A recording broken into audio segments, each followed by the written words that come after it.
శ్రీమాత్రే నమః. శ్రీ లలితా సహస్రనామంలోని 794వ నామము కళామాల. ఈ నామానికి అర్థం ఏంటి అంటే కళలను మాలగా ధరించినది అని అర్థం. జగన్మాత ఈ సమస్తమైన కళలను తన మాలగా ధరించిందన్నమాట. జగన్మాత ధరించిన కళలు అనేక పూలమాలలుగా ఉంటాయి. వాటిలో చంద్రకళలు, సూర్యకళలు, అగ్ని కళలు, చతుషష్ఠి కళలు ఇలా చాలా ఉన్నాయి. ఈ కళలన్నీ కూడా పరమేశ్వరి లావణ్యానికి శోభను కూరుస్తూ ఉంటాయి. అమ్మవారి యొక్క చంద్రునికి సంబంధించిన 16 కళలను తన గళమున మాలగా ధరిస్తూ ఉంటుంది అమ్మవారు. షోడశ కళా ప్రపూర్ణుడు చంద్రుడు కదా. ఆ 16 కళలు ఏంటి అంటే అమృత, మానద, పూష, తుష్టి, సృష్టి, రతి, ధృతి, శశిని, చంద్రిక, కాంతి, జ్యోత్స్న, శ్రీ, ప్రీతి, అంగద, పూర్ణ, పూర్ణామృత. ఈ 16 కళలు కూడా అమ్మవారి యొక్క మహాద్భుతమైన అతి సుందరమైన మాలగా అమరి ఉంటాయి.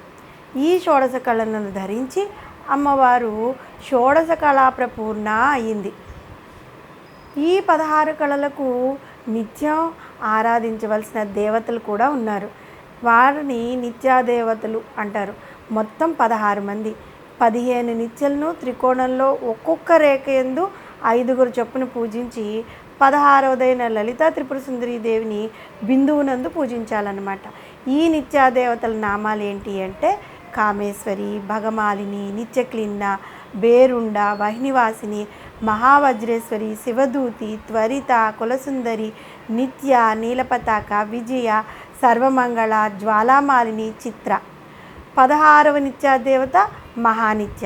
వీరందరినీ తన మాలగా ధరించింది సాక్షాత్తు ఆ జగన్మాత. విద్యలన్నీ కూడా ఒకదానితో ఒకటి అనుబంధంగా కలిసి ఉంటాయి కదా.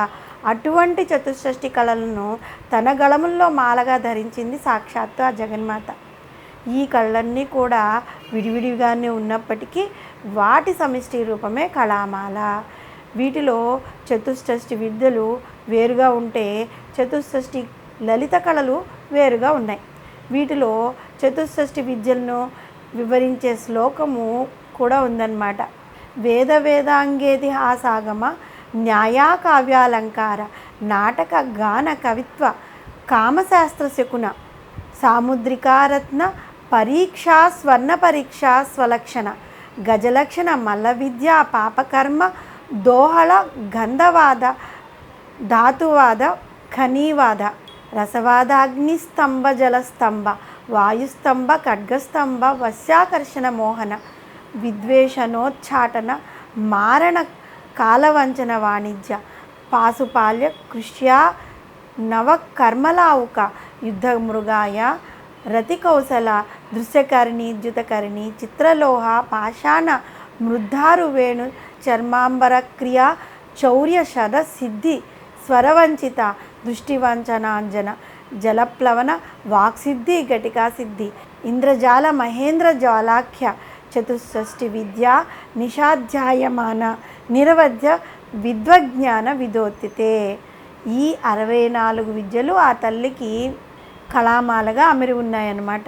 ఈ విధంగా చంద్రునికి సంబంధించిన 16 కళలను, అదేవిధంగా 16 మంది నిత్యాదేవతల కళలను ఒకదానితో ఒకటి అనుబంధంగా కలిపి ఉంటే చతుషష్ఠి విద్యలను, వివిధ విషయాల్లో ప్రావీణ్యతను తెలిపే చతుషష్ఠి లలిత కళలను తన గళాసీమల్లో మాలలుగా అలంకరించుకుని జాజ్వాల్యమానంగా ప్రకాశిస్తున్న లలితా అమ్మవారు ఆ కళాస్వరూపాలన్నింటినీ తనను స్మరించి ఆరాధించే భక్తులకు అనుగ్రహిస్తుంది. కాబట్టి వసన్యాది వాగ్దేవతల తల్లిని కళామాల అనే నామంతో కీర్తించారు. కళామాల అనే నామంతో మనం కూడా అమ్మవారిని పూజిస్తే ఈ 16 కళలకు 16 నిత్యాదేవతలకు పూజించినంత ఫలితం కలగడమే కాకుండా మనకి ఈ కళలలోని ప్రావీణ్యత లభిస్తుంది. ఏ కళ కావాలంటే ఆ కళల్లో వాళ్ళు ప్రావీణ్యం సంపాదించుకుంటారు. శ్రీమాత్రే నమః.